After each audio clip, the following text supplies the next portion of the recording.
안녕하십니까. 보건복지부 보험급여과 조영대 사무관입니다. 오늘 제가 말씀드릴 내용은 디지털 치료기기와 건강보험 급여에 관한 내용입니다. 사실 건강보험 급여에 관한 부분은 조금 전문적인 내용이고 의료계나 산업계에서도 많은 관심을 가지고 있지 않으면 제도에 대해서 잘 이해하기 어려운 부분이 있습니다. 오늘 최대한 쉽게 설명해 드리려 노력하겠지만 다소 어려운 부분이 있으면 또 다른 기회나 다른 자리에서 설명이 될 수 있는 그런 부분이 있었으면 좋겠습니다. 제가 말씀드릴 내용은 크게 4가지로 구성되어 있습니다. 먼저 현재 현황과 저희가 건강보험을 적용할 때 고려해야 할 사항, 그리고 건강보험 적용과 관련해서 그동안 진행되었던 이해관계자 의견 수렴 과정, 그리고 향후 디지털 치료기기의 건강보험 적용 방향이 되겠습니다.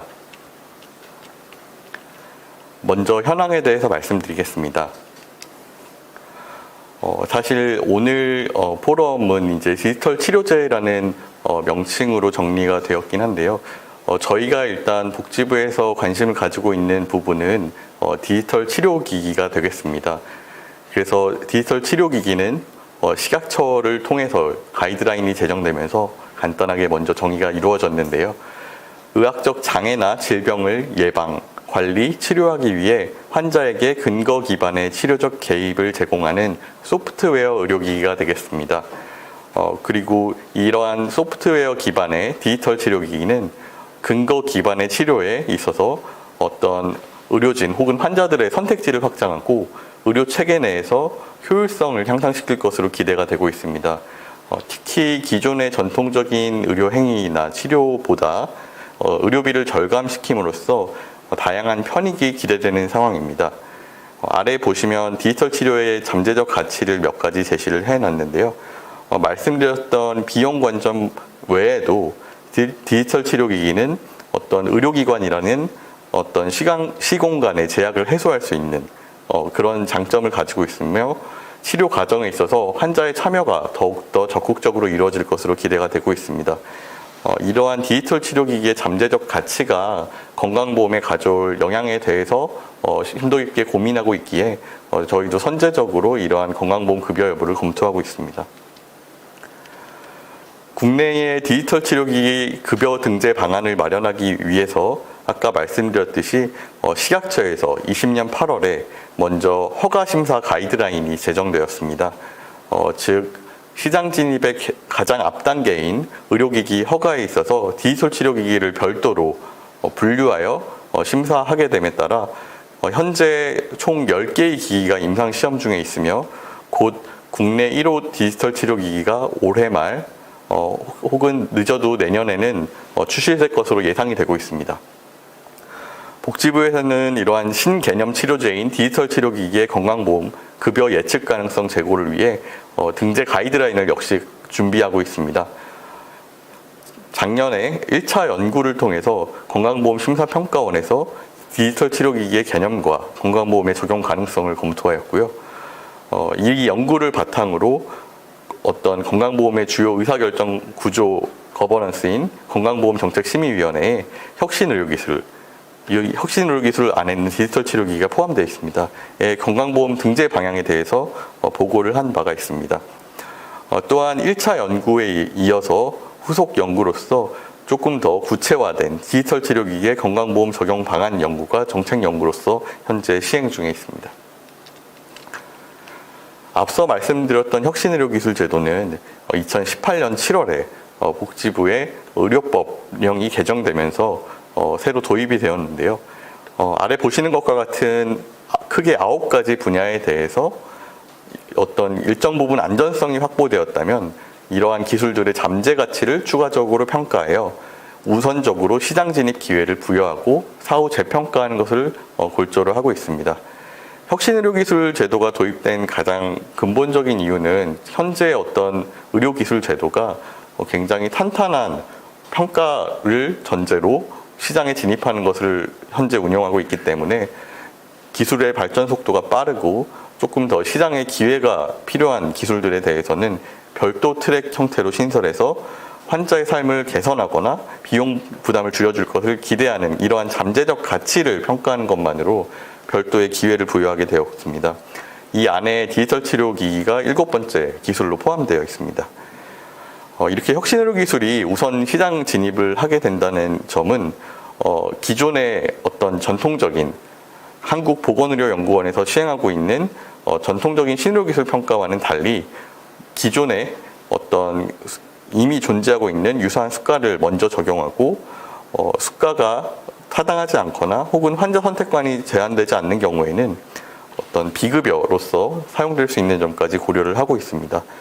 또한 이때 저희가 말씀드렸던 주요한 방안 중 하나가 새로운 형태의 기술 범위는 조금 이제 전통적인 어떤 의료 기술인 진단 기술, 치료와는 좀 차별점이 있기 때문에 별도의 보상 체계나 평가를 마련하겠다고 말씀드렸습니다.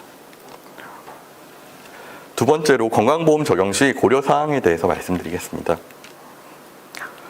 건강보험 적용 고려 사항에 앞서서 건강보험 원칙에 대해서 잠깐 설명드리고자 하는데요. 일단 건강보험은 현재 의료관계 법령을 전반적으로 준수하며 제공되는 의료기술과 행위들에 대해서 보상을 하는 것을 원칙으로 하고 있습니다. 또한 의학적으로 안전하고 유용해야 한다는 대원칙이 있고요. 실제 개별 행위를 건강보험의 급여 대상으로 결정하는 원칙에 있어서는 의학적 타당성, 의료적 증대성, 치료 효과성 등 임상적인 유용성뿐만이 아니라 어떤 경제성 측면인 비용 효과성, 그리고 환자의 비용 부담이나 사회적 편익, 그리고 건강보험 재정 상황까지를 종합적으로 고려하여 결정하도록 되어 있습니다. 건강보험 적용 절차는 크게 4단계로 나뉘게 되는데요. 앞서 말씀드렸던 식약처의 1단계로 볼 수 있는 가장 앞선 허가 단계를 거친 이후에 심사평가원에서 이 기술이 기존의 어떤 의료기술들과 비슷한지 여부를 판단을 하게 됩니다. 그래서 2단계에서 기존의 기술들과 비슷하다고 판단이 되면 기존에 이미 등재가 되어 있는 수가들을 받을 수 있고요. 다만 이 기술이 기존 기술과는 차별성이 있고 새로운 어떤 평가를 받아야 한다고 판단이 되면 3단계인 신의료기술 평가 과정으로 진입하게 됩니다. 여기서 이제 기술의 안전성과 유효성이 평가가 되고 이 평가 결과와 그다음에 심평원의 경제성, 그리고 아까 말씀드렸던 어떤 재정 영향과 사회적 편익 등을 고려한 평가를 마쳐야지 최종적으로 급여에 진입을 하게 됩니다. 상당히 길고 복잡한 과정을 거쳐야 하기 때문에 저희가 이제 꾸준히 여러 규제기관들과 이러한 기관들을 단축하고 통합심사를 하기 위한 과정들을 논의하고 있습니다. 그래서 얼마 전에 발표드렸듯이 혁신의료기기로 지정되는 경우에는 여기서 명시된 2단계, 3단계, 4단계 과정을 조금 합쳐서 진행하는 그런 트랙들이 현재 절차가 마련 중에 있습니다. 디지털 치료기기는 굉장히 특이한데요. 이제 전통적인 의료기기 혹은 제약사에서 만들어내는 의약품과는 다른 특징을 지니고 있습니다. 그래서 이러한 부분이 건강보험 등재할 때도 고려되어야 할 요소입니다.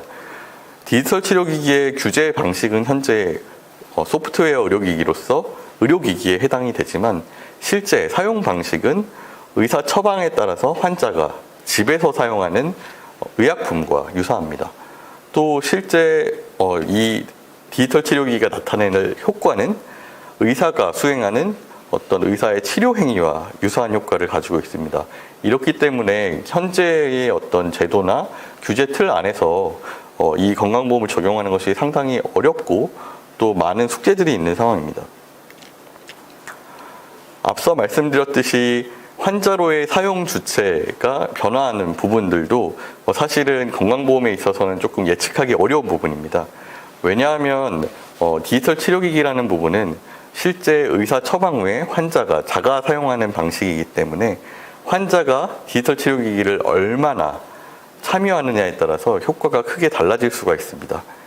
즉, 약이라는 부분은 환자가 어느 정도 약을 복용할 것을 기대하고 그 약의 효과가 일정하게 나타나는 반면 디지털 치료기기는 실제 사용 환경에서 환자의 생활 환경 또 여러 가지 사회경제적 요인에 따라 사용성이 다르게 나타날 수 있기 때문에 이 급여 결정 시에 이러한 실제 임상 근거의 확인, 저희가 RW이라고 하는데 이 부분에 대한 확인이 필요하다고 판단하고 있습니다.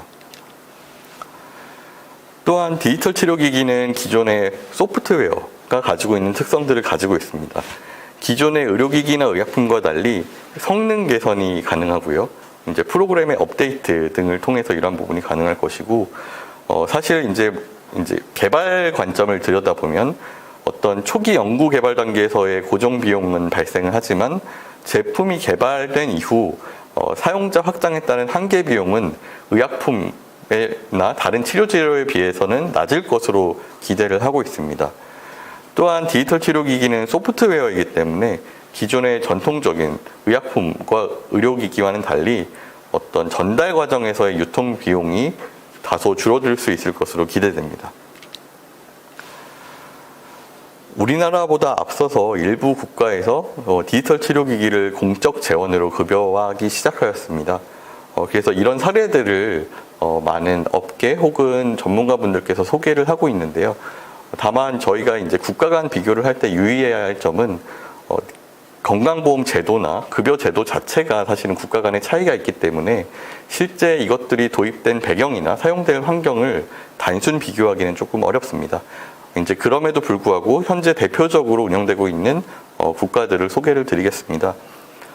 독일이 디지털 치료기기 관련해서 굉장히 앞선 선도적으로 진행을 한 국가인데요. 이제 신속 등재 절차라는 것을 신설을 해서 일단 첫 1년간은 업체가 제시하는 가격을 받을 수 있고 치료 효과를 입증하지 않아도 일단 임시 등재라는 형태로 1년간은 사용할 수 있게 되어 있습니다. 그건 굉장히 파격적인데요. 거기다가 이제 환자 부담이 없기 때문에 보험자인 질병금고에서 업체에 직접 1년간 정산을 하는 형태로 운영이 되고 있습니다. 영국 같은 경우는 디지털 치료기기에 특화된 프로그램이라기보다는 어떤 정신질환 치료 서비스의 접근성 향상이라는 차원에서 보험자가 이 IAPT의 프로그램 일환으로 도입을 했고요. 치료적 효과가 입증된 경우 역시 또 한시적 사용을 하는 형태로 등재를 하고 있습니다. 여기서는 일단 에피소드 가격이라는 형태로 제품과 총 인건비를 거쳐서 일정 기간에 얼마를 주는 방식으로 보상을 하고 있고요. 역시 제품 가격은 업체 제시 가격을 일단 활용을 하고 있습니다. 환자 부담은 역시 없는 상태이고요. 다만 여기서의 지불 구조는 보험자가 그 의료기관에 보상하는 형태이기 때문에 업체에 보상하는 부분은 아닙니다. 일본 같은 경우는 현재 이제 디지털 치료기기를 그냥 기존의 의료기기나 치료재료와 똑같이 등재를 적용하고 있고요. 역시 기존의 의료기기와 동일한 형태이기 때문에 치료 효과가 입증된 경우에 지불을 하고 있고 개별 행위를 등재하는 형태로 지불을 하고 있습니다. 이제 기존 의료 행위나 의료기기와 다르지 않기 때문에 본인 부담이 발생하고 있고 역시 일본 보험자가 의료기관에 돈을 지불하는 형태로 운영을 하고 있습니다. 독일 얘기를 조금 자세히 설명을 드리면 독일 같은 경우는 이 제도를 운영하기 위해 별도의 법을 통과시켰습니다. 그래서 어떤 이 급여의 절차에 들어오기 위해서 기본적으로 이제 제시하는 요구사항과 치료 효과를 입증하면 목록에 등재될 수 있도록 하고 있고 이러한 부분의 평가를 독일 시약청에서 담당을 하고 있습니다. 이때에 어떤 독일 내에서 수행된 적절한 대조군을 이용한 비교 연구를 필수적으로 제시하도록 하고 있고 일대의 효과는 환자 중심으로 검토하도록 되어 있습니다. 효과가 입증됐느냐 여부에 따라서 정식 등재와 임식 등재로 나뉘어져 있고요. 임시 등재는 아까 앞에서 말씀드렸듯이 1년간 먼저 업체 제출가를 보상하는 형태로 운영하고 12개월 이후에는 업체와 보험자가 비공개 협상을 해서 그 해당된 가격을 추가적으로 1년간 더 받을 수 있도록 운영을 하고 있습니다. 영국 같은 경우에도 아까 말씀드렸던 IATP라는 그 프로그램 안에서 일단 운영을 하고 있는데 최대 2년 혹은 200명의 사용자가 치료를 완료할 때까지 일단 실사용 데이터를 수집 혹은 평가를 실시하고 있고요. 이제 목표는 기존 치료와 적어도 동등한 효과를 내면서 자원 소모량이 적거나 자원 소모량이 적다는 거는 가격이 더 낮거나 아니면 인력에 대한 자원 투자가 더 적은 것을 의미합니다. 그렇거나 아니면은 최소한 그 디지털 치료기기의 효과가 기존의 치료보다 효과가 더 나으면서 자원 소모가 유사한 경우로 이제 운영을 하고 있습니다. 그리고 이 가격은 앞서 말씀드렸던 이 최대 2년간의 실사용 데이터 수집을 바탕으로 결과 지표가 얼마나 나아졌냐라는 성과를 바탕으로 가격을 결정하게 됩니다. 이제 독일이 이 제도를 도입하고 1년간 운영을 해 보았는데요. 이제 여러 가지 독일 내부에서도 이슈가 있습니다. 이제 보험자 입장에서 볼 때는 일단 이러한 자율 가격으로 운영한 부분들, 그리고 그럼에도 불구하고 디지털 치료기기의 개별 제품들이 효과가 미비한 부분들이 있다는 그런 우려 속에서 제도 개편 요구가 있는 상황입니다. 1년에 생각보다 사용량이 많지는 않습니다. 약 한 5만 건이 처방이 되었고, 그 중에 실제로 이제 환자가 액티베이션 된 건은 한 80% 정도인 4만 건으로 보고 있고요. 여기에 사용된 재정은 1,300만 유로입니다. 그리고 이제 독일 질병금고연합회, 우리로 따지면 이제 보험공단이 될 텐데요. 예, 입장은 이제 기회를 제공을 했는데 기회를 이렇게 줬음에도 불구하고 아직까지는 낮은 수준의 혁신성, 그리고 긍정적 치료 효과에 대한 근거가 부족하다. 그리고 총 20개 제품 중에서 5개 제품만 정식 등재 트랙에 올랐고 15개 제품은 아직까지 테스트 단계에 있다고 합니다. 그리고 이제 아까 앞서 말씀드렸던 1년간 그 업체의 자율 가격을 설정할 수 있도록 권한을 부여한 부분이 과연 제도적으로 타당하냐, 이 부분에 대해서 계속 개편이 필요하다, 이런 논의가 진행되고 있는 상황입니다. 그리고 별도로 독일 내 의료진에 대해서 어떤 설문조사를 한 결과를 보게 되면 일단 의료진들은 디지털 치료기기 처방에 긍정적일 것으로 기대를 하고 있습니다. 60% 정도가 그렇게 응답을 했는데, 실제 처방 경험이 있거나 처방 계획이 있는 경우는 그 긍정적인 응답에 비해서 다소 못 미치는 상황이라고 할 수 있겠습니다. 우리나라에서는 아까 이제 세 번째로 이해관계자 의견 수렴에 대해서 말씀드리겠습니다. 우리나라에서는 아까 말씀드렸던 이제 심평원의 연구 과정을 통해서 이제 주요 전문가들을 포커스 그룹 인터뷰를 하는 형태로 논의가 진행되었습니다. 국내 어떤 보건의료나 건강보험 체계에 적용할 수 있는 합의점을 찾고 기초 적용 방안을 마련하기 위해서 죄송합니다. 포커스 그룹이 아니라 이제 1대1 신층 연담인데요. 이제 주요 전문가 11명을 조사를 하였고 약 20일간 이 구조화된 질문지를 이용하여 조사를 실시하였습니다. 디지털 치료기기의 건강보험 적용과 관련된 주요 현안들, 뒤에서 말씀드릴 개별 아젠다들과 그 다음에 건강보험 심사평가원의 실무부서의 자문 의견 등을 수렴해서 질문지를 개발하였습니다. 주요 내용들은 디지털 치료기기의 개념 및 범위, 그리고 급여 필요성, 급여의 적용 방법, 그리고 합리적인 보상체계, 설계 등이 항목으로 이루어져 있습니다. 주요 결과를 말씀드리겠습니다. 디지털 치료기기의 건강보험 급여 필요성 및 적용 방법에 있어서 급여 필요성의 측면에서는 환자에게 충분한 치료 효과를 갖는 경우 급여화하는 것이 필요하다는 입장입니다. 또한 시장 진입 기간이 길어지면 제품이 뒤처질 수 있기 때문에 건강보험에 조기 진입이 필요하다는 데는 공감대가 모아졌습니다.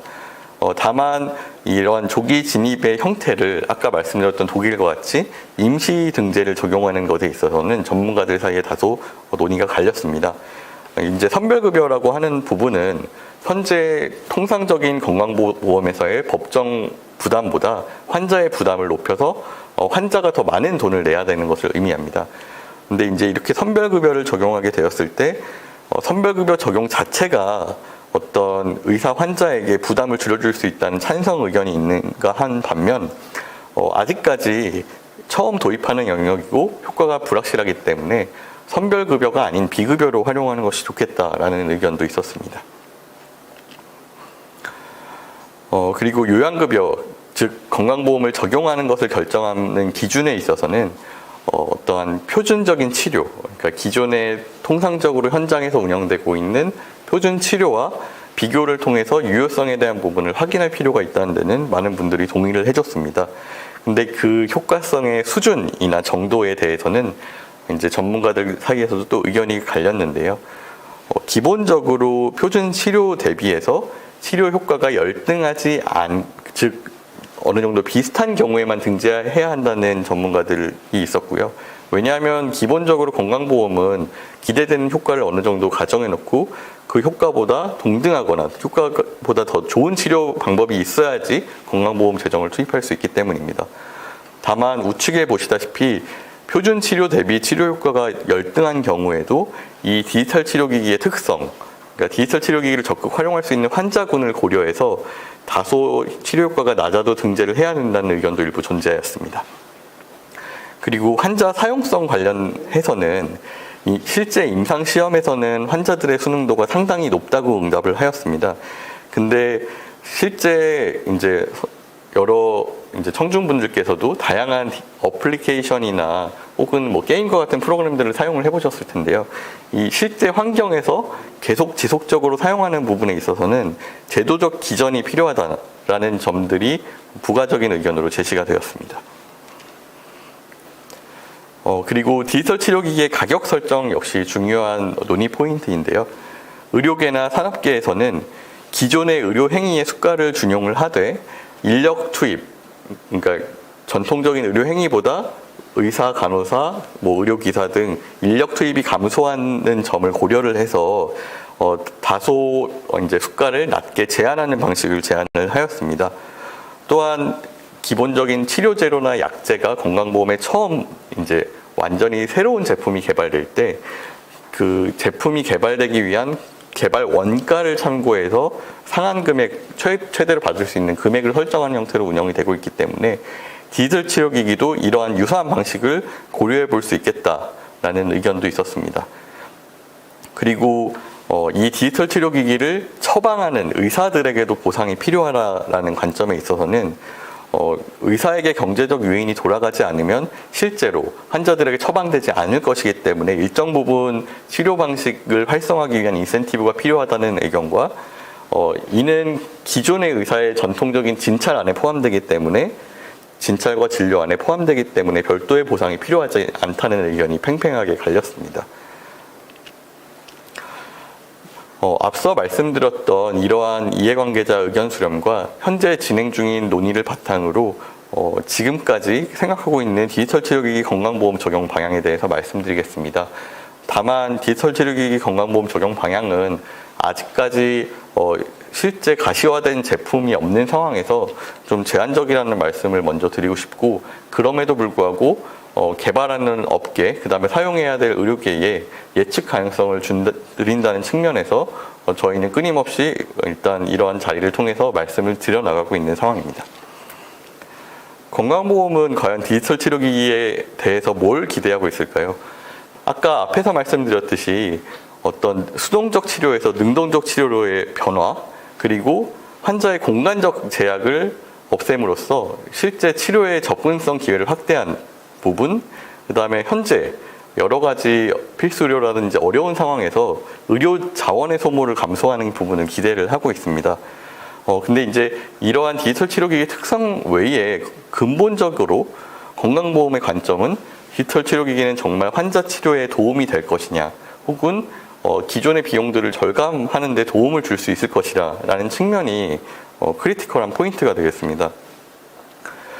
디지털 치료기기의 요양급여 적용 대상에 있어서는 일반적인 건강관리 어플, 저희 웰리스 영역에 있는 건강관리 어플들이나 아니면 웨어러블 의료기기, 즉 그냥 측정하고 검사 결과를 알려주는 이런 웨어러블 의료기기와는 좀 구분이 필요하다고 할 수 있겠습니다. 그래서 저희가 건강보험 적용을 고려하고 있는 부분은 의사의 처방이 필요한 디지털 치료기기로 일단 고려를 하고 있고, 처방형 디지털 치료기기를 일정 부분 보험급여화하고 그 외에는 비급여로 운영하는 형태가 아마 건강보험의 적용 방향이 될 것 같습니다. 21년 11월에 건강보험정책심의위원회에 보고했을 때는 일단 예비등재라는 형태로 개별 디지털 치료기기를 제품별로 하나하나 등재하는 형태로 검토를 하겠다고 말씀을 드린 바가 있습니다. 물론 1호 치료기기가 올해 하반기 혹은 내년 상반기에 기대가 되지만 실제 그 치료기기의 실제 임상 임상시험이 아닌 현장에서의 활용 가능성, 그다음에 가격 산정의 여러 가지 우려들을 고려할 때 일단 처음 초기 개발되는 제품들은 예비 등재 형태로 원가 수준의 보상을 함으로써 이제 현장에 사용을 널리 하게 하는 것이 일단 1차적인 목표가 될 것 같습니다.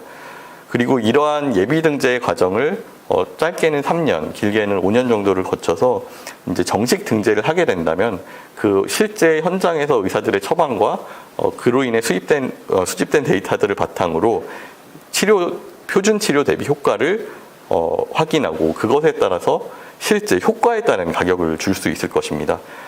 그리고 이제 비용 효과성이라는 부분도 사실 지금 이제 임상시험 중인 주요 어플들이 어떤 실제 의사의 의료행위 혹은 뭐 상담사라든지 지금 상당히 어떤 인력들의 가치를 대체하는 것으로 이제 설계가 되고 있기 때문에 이러한 부분에 대한 비용 효과성이 입증된다면 또 추가적인 가치를 보상하는 것도 가능할 것으로 기대를 하고 있습니다.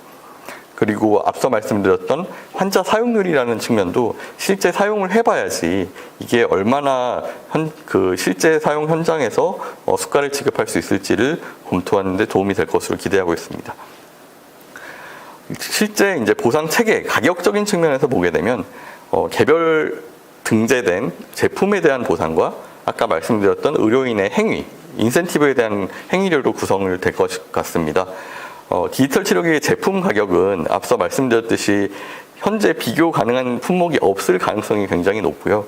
그렇기 때문에 일단 앞서 말씀드렸듯이 그 개발 비용을 바탕으로 업계에 적정 보상을 하는 원가 보상을 기본으로 예비 등재 때는 출발을 하게 될 것 같습니다. 의사의 행위료는 조금 사실 고민이 필요한 부분인데요. 이 디지털 치료기기를 처방하기 위해서 얼마나 많은 시간이 투입되느냐에 따라서 이 부분은 결정이 돼야 될 것으로 기대됩니다. 현재 검토 중인 사항 중에서 예비 등재 같은 경우는 제품 개발비나 연구 개발비 그리고 그 부가가치세, 유지 보수비 등 기본적인 제약 쪽에서의 원가 구성 혹은 의료기기 쪽에서의 원가 구성과 비슷하게 아마 갈 것으로 생각이 되고요. 현재 임상시험 진행 중인 업체 대상으로 의견을 수렴하고 원가 자료를 제출을 받아서 이러한 기준을 마련할 예정입니다. 원가의 상한도 조금 고려가 될 필요가 있는데 아까 말씀드렸듯이 기존에 현재 건강보험에 등재되어 있는 표준 치료가 있는 경우에는 해당 가격 대비 일정 수준을 캡으로 설정하는 부분을 고려를 하고 있습니다. 정식 등재 시에는 비용 효과성이라는 부분이 중요할 것 같고요. 아까 말씀드렸듯이 임시 등재 가격을 기본으로 출발하면서 예를 들면 비용 효과성이 입증되면 추가 %로 가산하는 형태로 아마 곧 결정이 되지 않을까 생각됩니다. 또한 이제 등재 형태라는 부분이 이 프로그램이 굉장히 어렵습니다. 그래서 사실 프로그램별로 이게 며칠까지 사용할 수 있느냐 그리고 어떤 기간 내에 사용해야지 효과가 있느냐라는 부분을 이제 식약처 허가 단계에서 아마 어느 정도 검증을 하게 될 텐데 이 처방일수를 그대로 인정할 것이냐 혹은 분할할 것이냐는 실제 제품 하나하나를 놓고 의사결정이 이루어져야 하지 않을까 일단 생각하고 있습니다. 사후 관리도 디지털 치료기기는 중요합니다. 사실 약 같으면은 먹느냐 안 먹느냐 되게 단순하거든요. 근데 이 디지털 치료기기는 사용성 확인이라는 부분이 실제 효과와 밀접한 영향을 미치기 때문에 사용성을 어떻게 달성하느냐를 전제 조건으로 가져가야 할 가능성이 높습니다. 그래서 초기에는 업체가 제시한 원가라든지 이런 부분에 기대서 출발을 하겠지만 만약에 사용률이 떨어지는 어떤 어플리케이션 혹은 앱이라고 소프트웨어라고 한다면 이러한 부분에 대한 가격 조정을 사후적으로 진행하는 부분을 가격 결정 체계 안에 넣을 계획입니다. 마지막으로 제도적 보완사항이 좀 있을 것 같은데요. 지금 현재 앞서 말씀드렸던 식약처의 혁신의료기기라는 부분들이 AI 진단기기나 일단 디지털 치료 소프트웨어 부분에 있어서 이제 집중적으로 진행이 되고 있습니다. 그래서 전체적인 규제기관 간의 제도 연계를 계속 검토를 하고 있고요. 저희가 기존의 의료행위를 평가하는 건강보험의 거버넌스는 사실 산업계나 이러한 기술 분야 전문가 참여가 조금 부족한 편입니다. 그래서 별도의 아예 분리된 거버넌스를 만듦으로써 이 분야에 좀 특화된 수가에 관련된 의사결정이나 평가를 진행할 계획입니다. 마지막으로 지불 보상 방식입니다. 오늘 오후에 연자분께서도 아마 이 부분에 대한 언급을 하시지 않을까 생각이 되는데요. 현재 전통적인 치료재료, 그 다음에 의료 행위로 대변되는 이러한 지불 보상이 아닌 환자에게 직접 보상이 돌아가거나 혹은 특정 일수나 소프트웨어의 기간 단위로 보상을 하는 부분을 하기 위해서는 별도의 보상 모델 검토가 필요하고, 이러한 보상 모델은 사실 굉장히 많은 법령 개정을 기본적으로 전제하고 있습니다. 이렇기 때문에 아마 지불 시기나 지불 주체증을 검토하는 부분들은 초기에는 어떤 시범사업 형태로 진행될 가능성도 고려를 해야 될 것 같습니다. 근데 무엇보다 중요한 것은 사실 디지털 치료기기가 건강보험을 도입해야 하느냐의 공감대가 조금 더 여러 이해관계자들 사이에 형성될 필요가 있다고 할 수 있겠습니다. 네, 정리하겠습니다. 디지털 치료기기는 디지털 치료기기와 같은 새로운 의료기술의 건강보험 적용은 전 국민을 대상으로 시행된다는 것을 의미하기 때문에 임상적 유용성, 비용 효과성, 급여 적정성 측면에서 엄격한 잣대가 요구됩니다. 그러나 디지털 치료기기가 환자의 접근성 제고가 가능하고 비용 절감의 기회가 될 것으로 기대하고 있기 때문에 건강보험도 시의성 있게 진입하고 발전할 수 있는 기회를 제공하기 위해 이러한 논의들을 지속하고 있습니다. 앞으로도 이해관계자 간 지속적인 논의를 통해서 건강보험의 기본 가치 그리고 기술 혁신의 가치 사이에 적절한 균형점을 찾아 나갈 수 있도록 노력하겠습니다. 네, 이상으로 제 발표를 마치겠습니다. 경청해 주셔서 감사합니다.